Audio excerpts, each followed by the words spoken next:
સંકેત મળી રહ્યો છે કે લોકોની લાગણી જે છે તે શિવસેના એટલે કે ઉદ્ધવ ઠાકરેની શિવસેના તરફે અને શરદ પવારની એનસીપી તરફે થોડી વધારે હોય તેવું લાગી રહ્યું છે.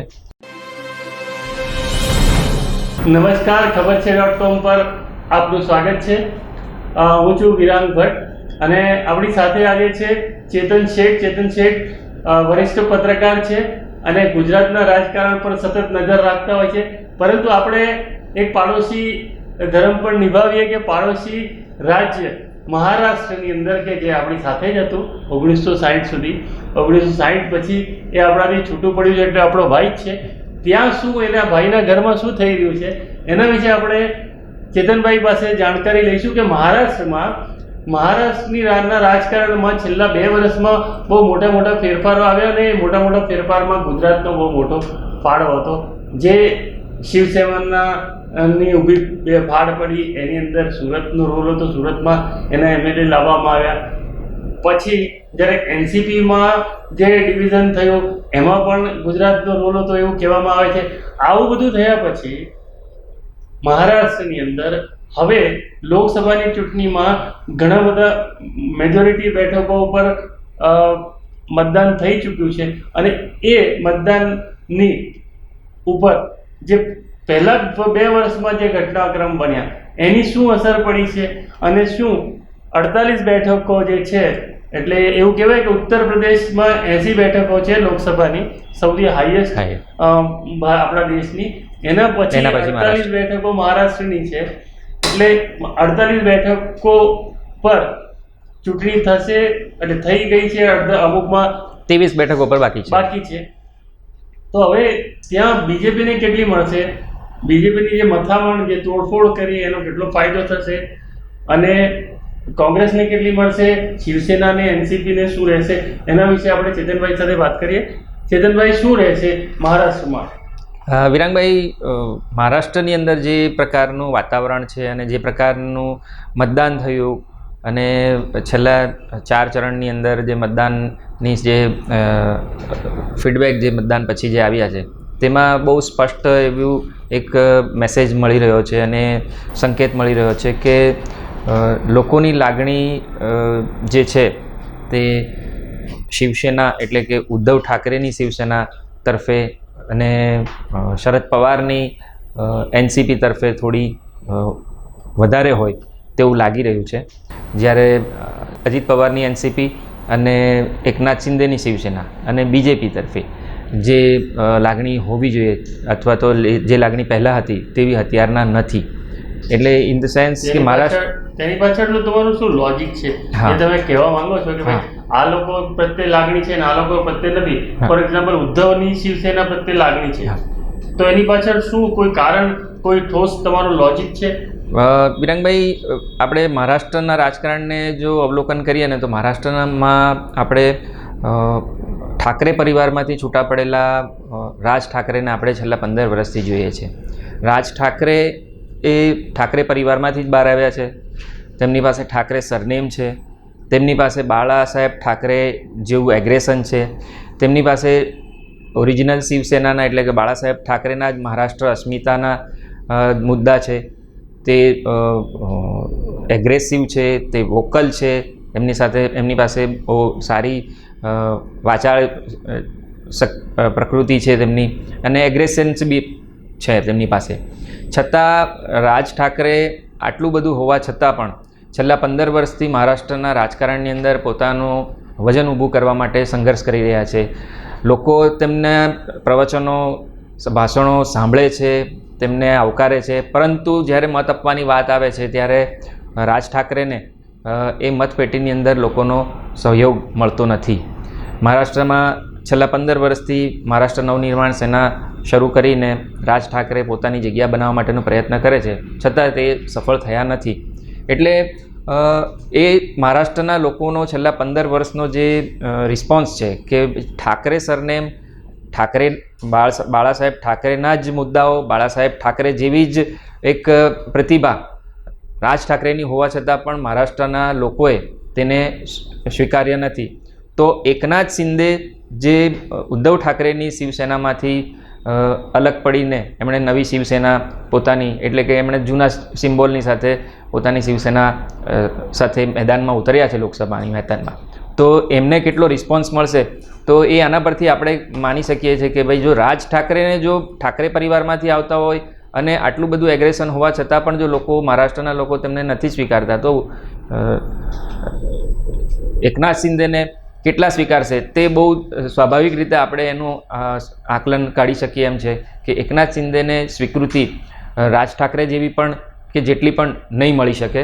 એટલે એ જે ફીડબેક જે આપણને મળી રહ્યા છે કે બીજેપીને અને બીજેપીની સાથે જોડાયેલા એકનાથ શિંદેની શિવસેના અને અજીત પવારની શિવસેના એને રિસ્પોન્સ નથી મળી રહ્યો, તો એને રીઝન શું કે જેમ કે રાજ ઠાકરેને પણ શું કામ રિસ્પોન્સ નહીં મળ્યો છે?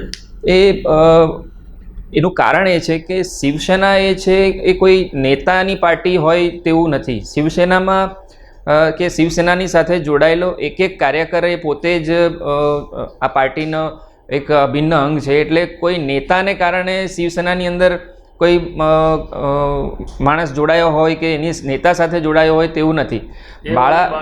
બાળા સાહેબ ઠાકરેએ જે મહારાષ્ટ્ર અસ્મિતાનો જે મુદ્દો આપ્યો તે મુદ્દાની સાથે જોડાઈને કાર્યકર એ શિવસેના સાથે જોડાયેલો છે. એટલે એને કોઈ નેતાની સાથે કોઈ લેવા દેવા નથી. એને એ મુદ્દા અને એ બાળા સાહેબ ઠાકરેનું સંગઠન છે તેની સાથે જ એને લેવા દેવા છે. એટલે શિવસેનામાં પહેલા પણ મોટા મોટા નેતાઓ છૂટા પડીને જતા રહ્યા છે. બિલકુલ, શિવસેનાને કોઈ ફરક નથી પડ્યો. આપણે ઘણા બધા નેતાઓ એવા જોયા છે, નારાયણ રાણેથી માંડીને ઘણા બધા એવા નેતાઓ જોયા છે કે જે શિવસેના છોડીને ગયા છે. છગન ભુજબળને જોયા છે, પણ છતાં એમની સાથે એમનો જે સમૂહ હતો તે સમૂહ ગયો નથી.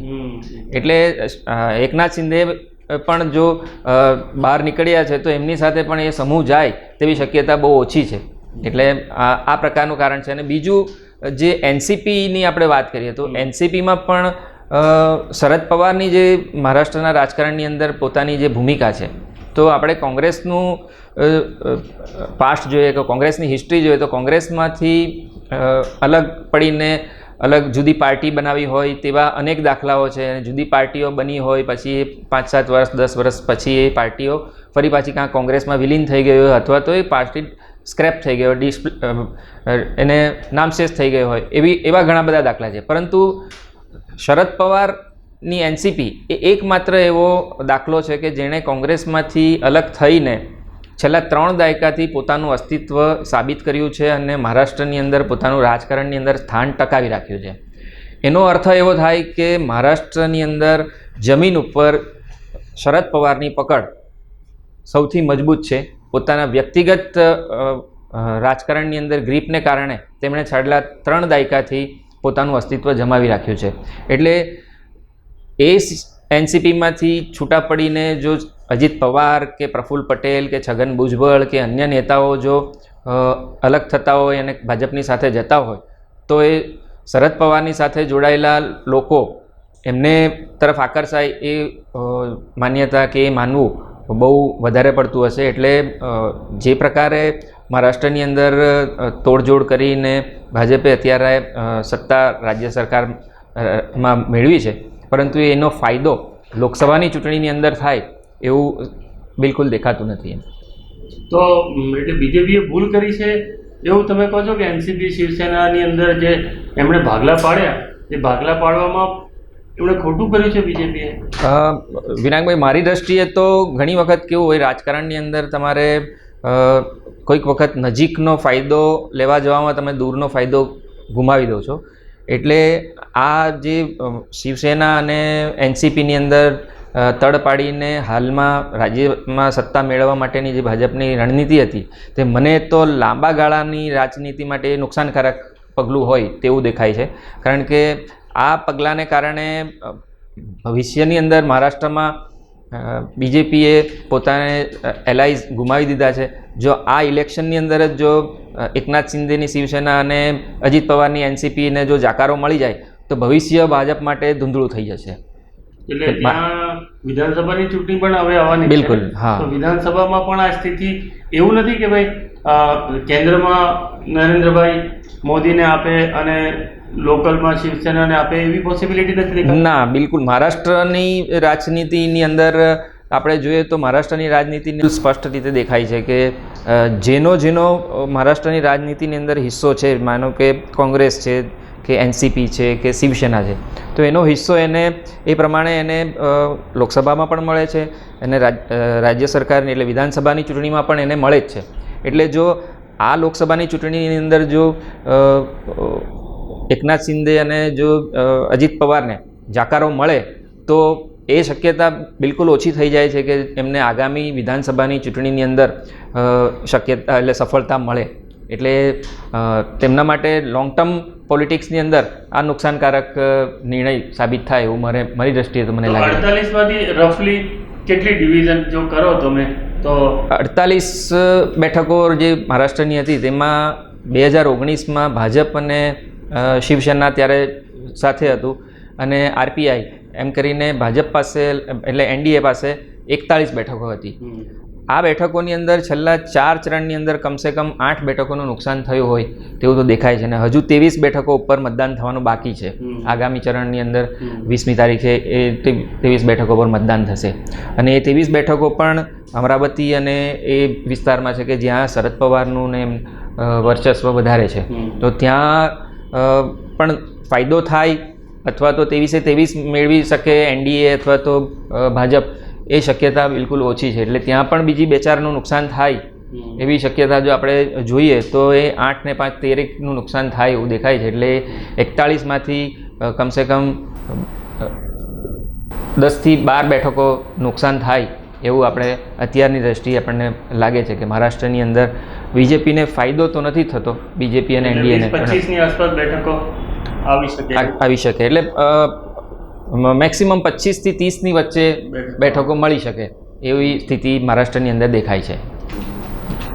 તો આ હતા ચેતનભાઈ શેઠ. આપણે એમની પાસેથી મહારાષ્ટ્રના રાજકારણ વિશે, મહારાષ્ટ્રમાં જે ચૂંટણી થઈ છે લોકસભાની, એમાં કેટલી બેઠકો આવશે એના વિશે જાણકારી મેળવી. આ રીતે જ આપણે ચેતનભાઈ પાસેથી દેશના, ગુજરાતના રાજકારણ વિશે સતત જાણકારી મેળવતા રહીશું. આપનો ખૂબ ખૂબ આભાર.